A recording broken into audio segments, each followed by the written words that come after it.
Hola, buenas noches, bienvenidos a Poder Pensar. Tenemos muchísimos temas de actualidad para compartir con ustedes. Uno de los más importantes en el arranque de la semana, la confirmación de que Barack Obama seguirá siendo el presidente de los Estados Unidos por 4 años más, ganando una elección que en principio se presentó como una de las más reñidas de la historia justamente de los Estados Unidos y que sin embargo con el paso de las horas le dio al presidente una ventaja importante en estados que estaban indecisos y clave para la definición justamente de la puja electoral. En la madrugada de este miércoles, sobre las 4 de la mañana de Uruguay, se terminó confirmando, primero con el reconocimiento del propio Romney de que había perdido la elección y felicitando al presidente que va a continuar en el cargo, y luego el propio Obama haciendo un discurso a la nación. Allí se conocían prácticamente las cifras de todo el país. Estamos en diálogo en el arranque del programa de hoy para analizar esto, para ver cuánto jugó, por ejemplo, el voto latino, qué se puede esperar de esta parte del mundo de un nuevo mandato de Obama al frente de hoy seguramente uno de los países más importantes del mundo en cuanto a su dimensión política y económica. Sobre todo, estamos recibiendo al doctor Álvaro Díez de Medina, periodista, consultor, que fue además embajador uruguayo en los Estados Unidos durante 5 años, entre el 95 y el 2000. Gracias por atendernos, gracias por recibirnos hoy. Gracias a ustedes, buenas tardes. ¿Por qué gana Barack Obama y en el momentos donde, bueno, por sobre todo antes del propio huracán Sandy se decía podía llegar a estar comprometido por un Romney que venía en crecimiento, alentado justamente por lo que fueron algunos debates que parecieron ser decisivos en el transcurso de la campaña? ¿Por qué se termina dando vuelta a esto y se confirma con tanta claridad la reelección de Obama? Bueno, en realidad, mirado en retrospectiva, no existían muchas razones por las cuales Barack Obama, en la comparación, no debiera finalmente ser el reelegido.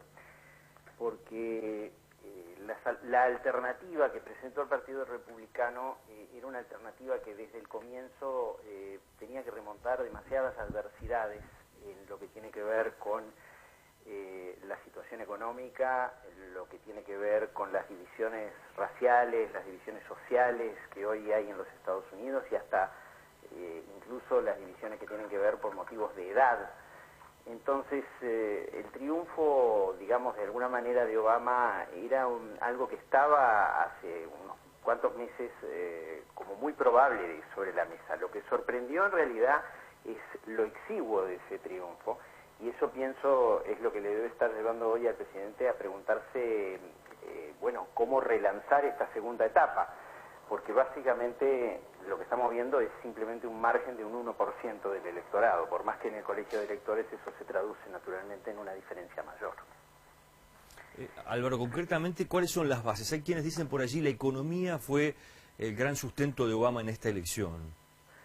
Bueno, la economía sí es el gran sustento en la medida en que hay un consenso de que cuando él se hizo cargo de la situación, los Estados Unidos estaban en una etapa de profunda recesión económica, bordeando la depresión, destruyendo empleos a razón de $800.000 empleos por mes. De manera que la economía, en una comparación de entonces a ahora, es un factor indudablemente de apoyo para el presidente. No solamente la economía, sino la forma en la que el presidente encaró la política económica en estos años. Mucha gente lo acredita al presidente, y creo que con justicia, por algunas medidas que en realidad no eran de resorte de él, sino de la banca de Reserva Federal, como fue la intervención decisiva en los mercados, el restablecimiento, digamos, de la sustentabilidad del sistema financiero cuando el sistema financiero estuvo en peligro, y de alguna manera esas medidas fueron apreciadas por el electorado, además de algunos programas de asistencia social en ese momento de la crisis, notoriamente el sistema de salud, que de alguna manera extendió la cobertura médica a sectores que hasta entonces no lo tenían. Esos factores indudablemente pesaron en lo positivo para que el presidente resultara reelecto. Álvaro, ¿cómo puede jugar lo que tú decías recién? En realidad, más allá de que la diferencia por algunos estados clave pareciera ser muy abrumadora. Si vamos a contar la cantidad de votos, en realidad es exigua entre un candidato y el otro.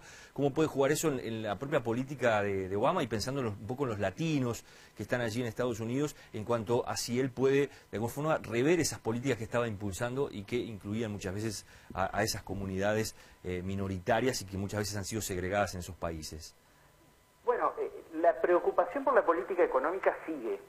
Es decir, yo diría que el mensaje, si uno compara el resultado de las elecciones en el 2012 y el resultado de las elecciones anteriores, en realidad va a ver que hay un corrimiento del electorado fuera del campo de ese entusiasta que llevó a Obama a la presidencia.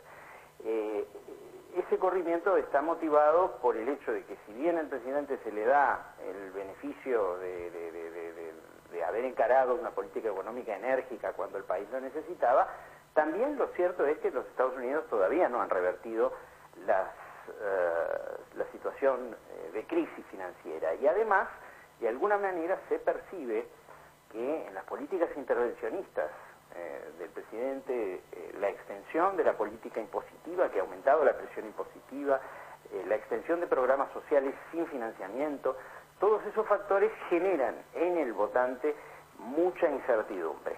Naturalmente, la incertidumbre se siente en forma distinta según las comunidades étnicas.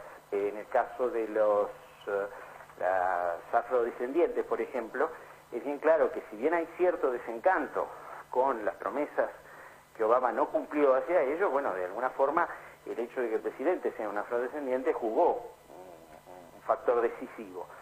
No se sabe si en ese crédito va a continuar.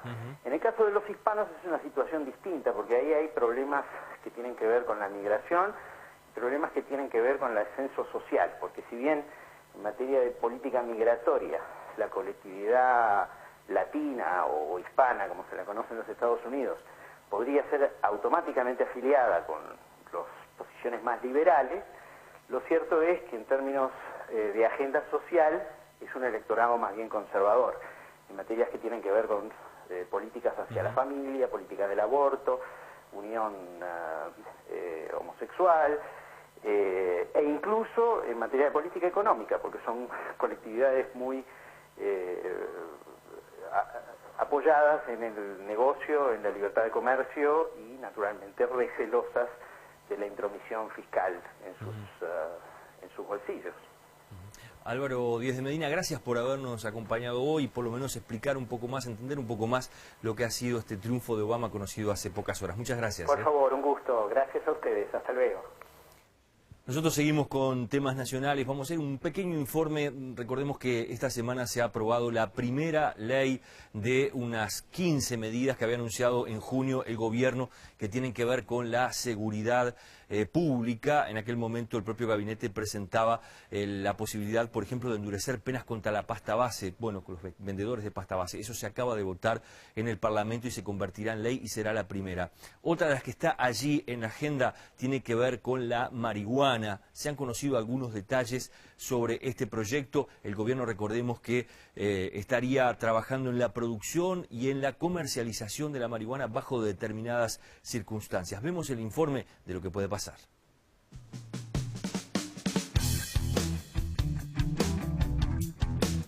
Comprar marihuana con tarjeta es el mecanismo que propone el gobierno. Se afirma que el único elemento identificador será un código de barras que estará asociado a datos de la persona para evitar que se pueda adquirir más de una tarjeta. 40 gramos de la droga a 700 pesos, aunque el mercado negro tenga hoy una mejor oferta. En el mercado negro hoy 25 gramos de marihuana salen 500 pesos. ¿Cómo competir con precios más bajos? La llave del proyecto oficial se llama calidad. La marihuana que se consume proveniente del mercado negro es un tipo de producto que viene mezclado con sustancias que no son necesariamente marihuana, con aspectos de la planta de la marihuana que no son necesariamente para consumo, como puede ser hojas, tallos y demás. Cuando el Poder Ejecutivo presentó el paquete de medidas por la vida y la convivencia el pasado 20 de junio, la posibilidad del autocultivo de marihuana fue dejado de lado, pero en la redacción final del proyecto se incorporaría. A mitad de año y hablando sobre las medidas, el entonces secretario de la Presidencia, Alberto Breccia, terminó en un diálogo muy particular con los periodistas. He fumado marihuana, no consumo habitualmente marihuana. ¿Por qué fumo marihuana? La experiencia que tuve cuando fumé marihuana es una experiencia satisfactoria. ¿Qué efecto sintió? Paz, tranquilidad, alegría. ¿Por qué no lo repitió entonces? No es una experiencia que haya pretendido. No es una experiencia que me haya instado a seguirla repitiendo. ¿Dónde compró la marihuana? Perdón, ¿dónde compró la marihuana? Perdón. Yo diría que para conocer sobre un determinado tema hay que experimentarlo, ¿no? No todos, pero hay temas. ¿Dónde compró la marihuana, doctor? Me la regalaron. ¿No le interesó saber el origen? No, me la regalaron, es un presente que acepté de muy buen grado. Tenía interés en experimentarlo. Los malabares de Brescia, en su explicación, derivaron a la polémica sobre los efectos de la marihuana sobre la salud. Y lo que genera la marihuana es la protección relativa frente a otras drogas mucho más peligrosas. Pero también la marihuana tiene sus riesgos desde el punto de vista del desarrollo de enfermedades pulmonares, de cáncer, de adicción también. ¿Y qué pasa? Si racionalizamos el uso de la marihuana, lo que también tenemos es la posibilidad de estar en contacto con los consumidores para hacer medidas de reducción de riesgo, de educación y en definitiva de la posibilidad de que dejen ese consumo que también es perjudicial. Otras voces técnicas contrarias a la legalización fueron terminantes. Es una sustancia 17 veces más cancerígena que el tabaco. Es una sustancia que produce depresión mayor en el 80% de los casos. Si se combina con el alcohol, la depresión aumenta casi un 90%. Está de alguna manera imbrincada con los trastornos depresivos mayores y por lo tanto el riesgo de suicidio. El nuevo proyecto del gobierno utilizaría las ganancias de la venta de marihuana para campañas de información, prevención, educación y rehabilitación. Para los integrantes de la oposición, en la comisión, desde el oficialismo se está jugando a las escondidas. Vino un proyecto del Poder Ejecutivo y se está trabajando en el ámbito de la Comisión de Adicciones, tratar de, retocarlo, sumarle cosas, pero todavía no hay proyecto. Los blancos también reclaman información. A la comisión no vino nada. Incluso la posición nuestra desde el principio ha sido, veamos cuál es la propuesta, porque los mecanismos de prohibición en el mundo han fracasado. A priori no somos partidarios de una legalización, pero queremos discutirlo y analizarlo.